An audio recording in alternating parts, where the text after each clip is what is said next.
Hoje a gente vai aprender sobre perda de carga localizada. Então a gente já aprendeu a distribuída, que é ao longo da canalização, e em alguns locais a gente vai ter uma perda de carga maior. Por isso que tem que dar ênfase nisso. Então, o que acontece nas canalizações? Elas possuem uma série de peças especiais, tipo registro, curva, T, conexão e assim por diante, né? A forma dessas peças fazem com que a água passe com maior turbulência, quer dizer, existe aumento de atrito, se existe aumento de atrito, existe perda de carga. Então, aumenta a perda de carga nesses locais. Por ser nesses locais onde tem as peças, eles dizem que a perda de carga é localizada, tá? Então, um exemplinho aqui para vocês. Vou começar aqui, ó, com a curva, tá? Vendo como a água vem vindo, de certa forma, sem muita turbulência. Para fazer a curva, ela se agita toda e daí continua. Então, essa agitação aqui na curva faz com que gere uma perda de carga maior. Mesma coisa aqui no registro de gaveta. A gaveta está levantada, está aberta, mas mesmo assim, em função das conexões e não ser bem reto aqui em cima, vai ter uma perda de carga.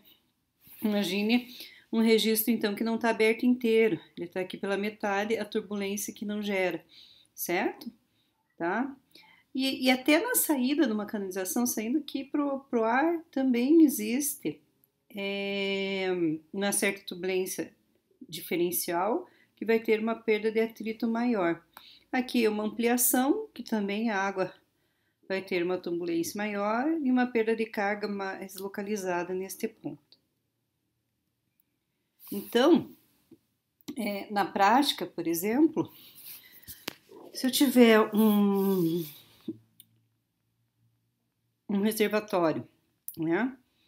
E um chuveiro, é sempre bom a gente fazer com que o menor caminho e com menos conexões possíveis para que o chuveiro tenha pressão suficiente para funcionar legal. Ninguém gosta, né, de um chuveirinho que só respinga e que não tem força também, né, não tem pressão, certo? Então veja aqui no de cima eu tenho 1, 2, 3, 4, 5, 6, 7 cotovelos. No de baixo eu só tenho 3. Quer dizer que aqui eu vou ter menos locais com perda de carga, quer dizer, nesse caminho aqui a perda de carga é menor e a pressão do chuveiro vai ser melhor. E aqui, por ter 7 conexões, a perda de carga é muito maior. Outra coisa que, por curiosidade, não é um assunto, nunca faço isso aqui, levantar e descer uma tubulação. Levanta e desce, certo? Você pode até descer e levantar, mas nunca descer de novo. Por quê? Porque a água desce sozinha e o ar sobe sozinho. O que acontece com o tempo vai ficando o ar aqui em cima e ele estrangula essa tubulação, certo? Então, o ar sobe e não desce sozinho. Então, ele vai parando aqui nesta parte. Apesar de não ser do assunto, achei interessante conversar, contar para vocês, porque eu já resolvi vários problemas. Ai, meu chuveiro não funciona. Você ia ver, existe isso daqui. E não vai ser assim na hora que você abrir, vai ser com o tempo que ele vai parar de funcionar. Enfim, né? Voltando aqui, com muita conexão, muita perda de carga, com pouca conexão, a perda de carga é menor, tá? E daí, como é que a gente faz para calcular essa perda de carga? Normalmente eles nos dão tabelas, né? Os fornecedores de equipamentos nos dão tabela onde cada peça vai ter um comprimento equivalente à tubulação. Por exemplo, um cotovelo de 90 graus de raio curto de 250 milímetros tem um comprimento equivalente de 7,9. Então, olhando lá na tabela como é que funciona. Eu tenho um cotovelo de raio curto de 90 graus e 250 milímetros. Daí eu procuro aonde as duas se cruzam. Se cruzam aqui, ó, no 7,9. Quer dizer que o cotovelo que eu estava falando não é esse aqui, que foi o que eu achei. Não tem cotovelo 250 milímetros, assim, mas enfim. Esse aqui, um cotovelo equivale à mesma perda de carga que uma tubulação de 7,9 metros. É perda de carga, não é que eu vou lá tirar este cotovelo aqui e colocar a tubulação. Quer dizer que a perda de carga que esse cotovelo gera é a mesma perda de carga que uma tubulação de 7,9 metros, ok? Tá? Então, como é que a gente faz para fazer o cálculo? Primeiro, eu verifico na tabela o comprimento equivalente de cada peça que tiver na minha tubulação. Depois, eu somo todo esse comprimento equivalente e somo com o comprimento real. O comprimento real é o comprimento de cada pedaço de tubulação, a somatória disso, tá? Para daí a gente ter um comprimento total e calcular a perda de carga. Então, resumindo aqui, ó. Eu vejo qual é o comprimento equivalente de cada peça, a válvula de retenção é 9,7, a válvula gaveta, na normalidade deveria ser o registro, cotovelo de 90 graus e uma válvula de pé, certo? Então tá aqui a válvula de pé e crivo e as dois cotovelos, cada um vale 1,6 e 1,6. Então válvula de pé e crivo 20, e daí eu vou pegar todos esses trechinhos aqui de tubulação, esses trechos retos e somar vai dar 10,5. Somando tudo isso, eu tenho um comprimento total para cálculo de perda de carga, tá? Então, fazendo um exemplo aqui, diz o seguinte, para a gente entender melhor um exemplo, né? A tubulação apresenta na figura em ferro fundido revestido com cimento de 100 milímetros.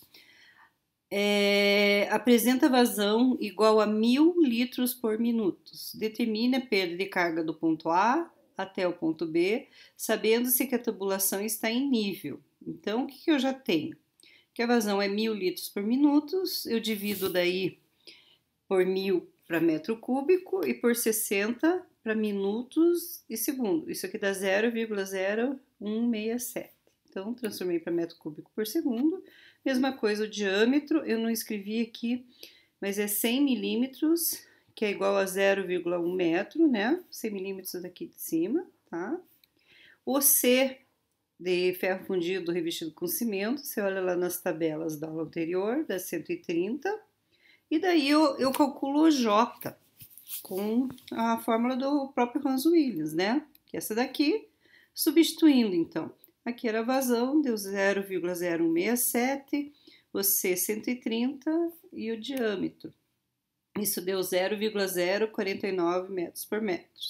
Daí, ainda não mexi na figura, agora eu vou mexer na figura. Então, esse aqui é o desenho, né? Que vai, eu quero saber a perda de carga do ponto A até o ponto B, e eu tô olhando de cima essa tubulação. Então, o que significa que ela tá tudo no mesmo nível, tá? Não tá nem subindo nem descendo. Conforme está escrito aqui, ó. Ponto de A até o B, sabendo que a tabulação está em nível. Então, só para entender o problema, a gente está olhando de cima. Então, como é que eu vou fazer para calcular essa perda de carga? Eu já calculei o J, então agora eu tenho que calcular o comprimento, né? Eu começo pegando aqui as peças especiais. Eu tenho duas curvas de 90 graus, R sobre D igual a 1. Isso aqui significa que o raio e o diâmetro para fazer a curva aqui é menor, porque ele pode ser 1,5 também. Então, o raio sobre o diâmetro, né? Tá?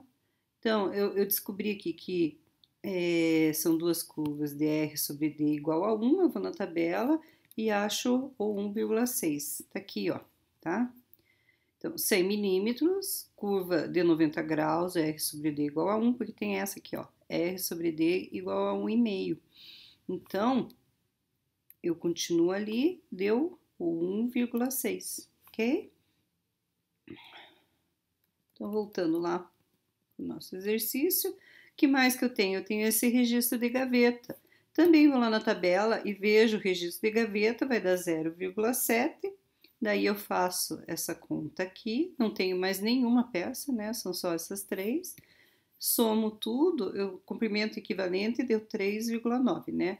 1,6 vezes 2, 3,2, mais 0,7, 3,9, tá? Daí eu venho aqui para descobrir o comprimento real. Então, é este aqui, ó, o comprimento das tubulações. 5 mais 3, mais 3,5, mais 5. Isso dá 16,5. Então, Se eu trocasse essas tubulações aqui por 3,9 metros, mais as tubulações não, trocasse as acessórios aqui por 3,9, mais o comprimento da tubulação, eu teria o comprimento total, que seria 3,9 mais 16,5, 20,4, ok? Daí é só calcular a perda de carga. Como é que a gente calcula a perda de carga? ΔH é igual a J vezes o L, que eu já tenho aqui. Então, deu 0,9966, que é aproximadamente 1 metro. Era isso aí, gente. Só para vocês verem que o 0,7, registro de gaveta aberto, né, 100 milímetros, dá 0,7. Uma coisa que eu sempre me pergunto, professora, o registro é aberto ou é fechado? Se você for ver aqui na tabela, tá tudo aberto. Por quê? Porque se estiver fechado, não tem vazão, não tem perda de carga, né?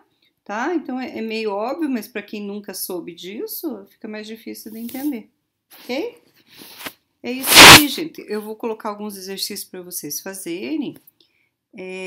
Parece fácil, mas tem que fazer para aprender a usar a tabela e assim por diante, tá? Isso daqui a gente tem que saber bem, porque sempre usa. Mesmo que não vai trabalhar com saneamento, vai trabalhar aí com outro tipo, tudo tem água, né? Então sempre tem que saber esse tipo de assunto. Obrigada.